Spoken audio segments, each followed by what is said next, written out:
Hey, what's up everyone? Morey Croson here, and we have a brand new breakdown for you today. It's going to be on Carl Lewis's long jump. I know for most people you know him as a 100-meter runner, but he was actually a long jump champion as well. And the big thing we're going to focus on is going to be the approach to really make sure you're able to maximize that in order to jump the highest. So as always, if you like the information, go ahead and click that thumbs up down below. Subscribe to the channel if you haven't already. And if you have any questions or comments or anything like that, go ahead and leave those down below. We're off the video right now.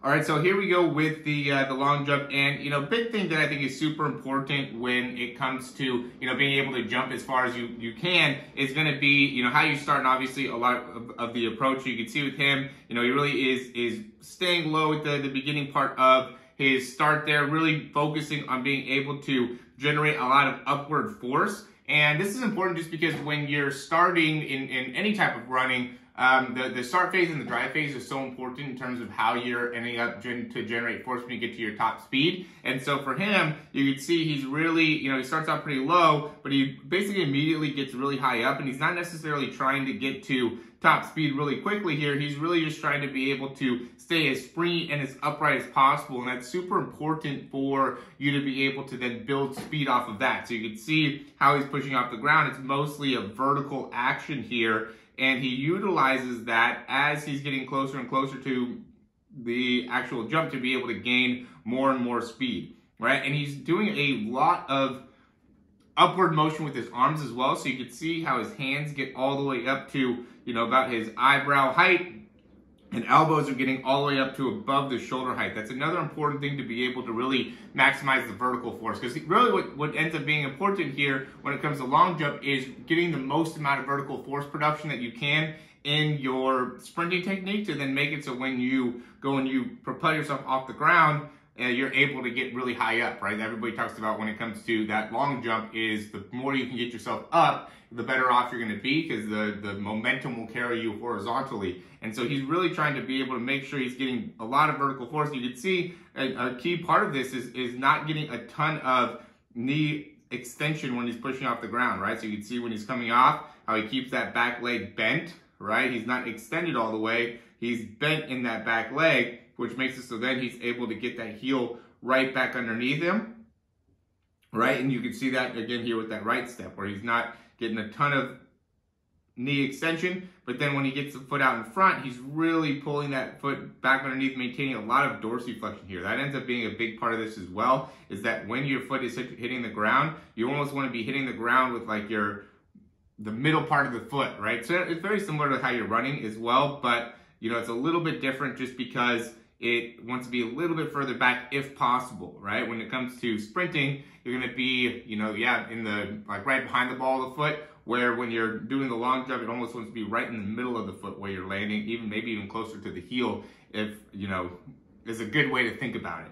So now we're going to get into the actual, step before, and this one is important because you can see how much more extension he gets, right? So we're going to look at this step here.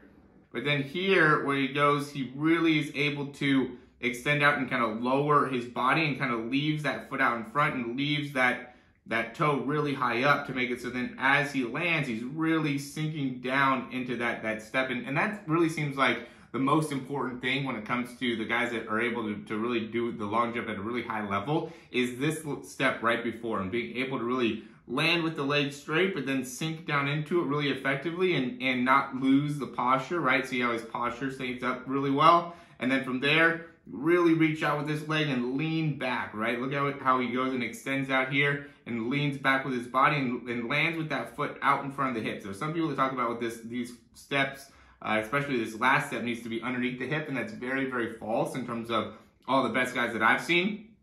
They definitely land with that last step way out in front of the hips to make it so then as their weight's coming through, now is when they could absorb all that weight and then they push off from there, right? And then a lot of guys from after they push off are going to continue to cycle their legs to keep the momentum and make it so then they could extend out with a lot of distance there. But yeah, really important here as you're coming in close, making sure that you're able to get control and gather through that step while maintaining the stability. And it's important when you're doing that to be able to understand how to control the arms, right? How he's pulling back that arm helps him in being able to then decelerate properly and maintain proper mechanics through there. And then as he transitions to that last step, leaning back, let that foot come out in front of you, maintain dorsiflexion in that toe. Don't let that toe drop.